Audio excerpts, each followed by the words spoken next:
In this presentation, we have to talk about Dirac's draw and Ket vectors.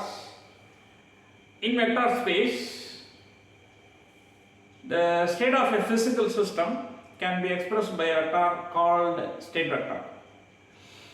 In that view, Dirac introduced two vectors called draw and Ket vectors. Initially, Dirac introduced a symbol,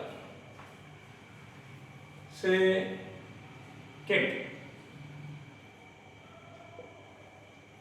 Then he introduced another symbol called bra. He arrived these two symbols from the symbol of bracket.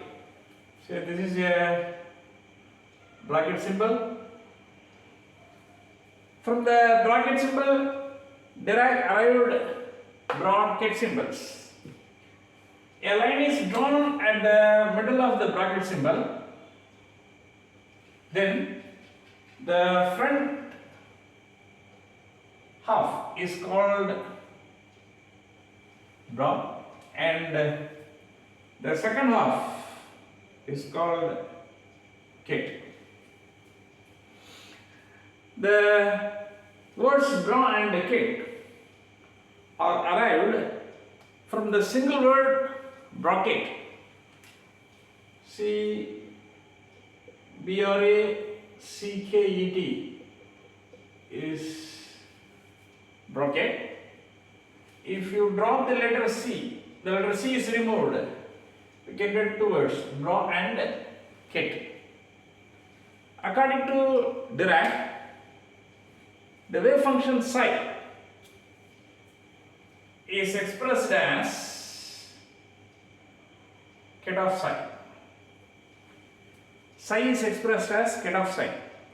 Whereas the complex conjugate of the wave function psi star is expressed as bra of psi. He introduced psi as ket of psi, whereas psi star is written as bra of psi. We know the normalization condition. Psi star psi d tau is a normalization condition. A wave function is said to be normalized whose norm is unity.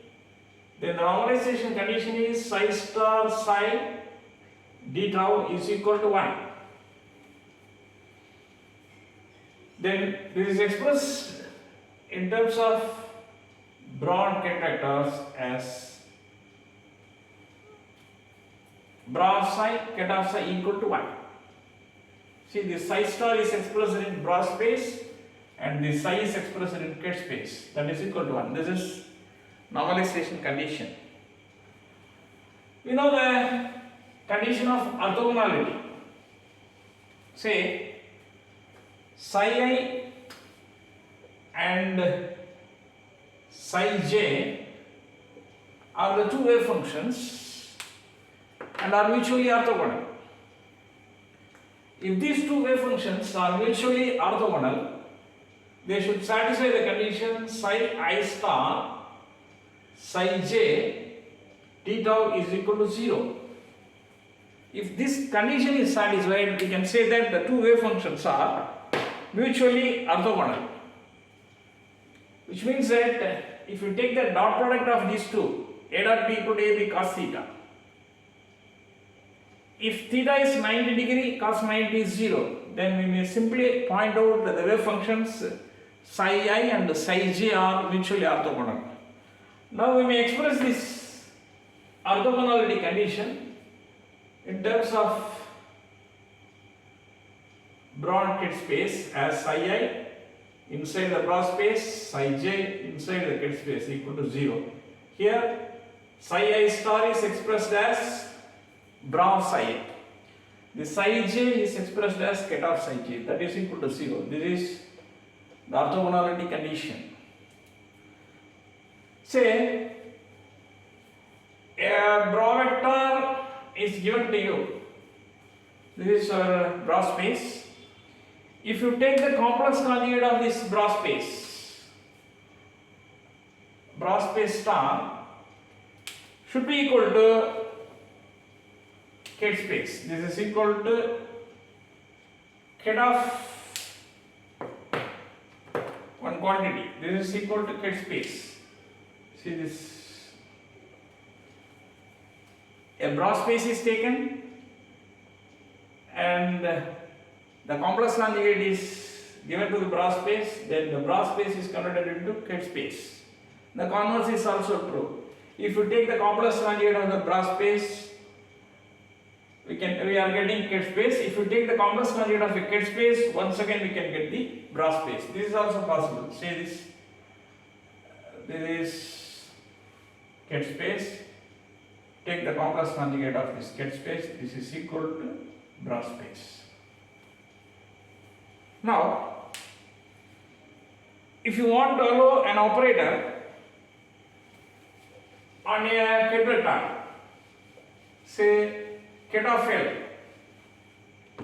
is taken for our consideration. This is Ket of L, the state vector, which means that this is psi L. H is a Hamiltonian operator, then this operator should be allowed from left.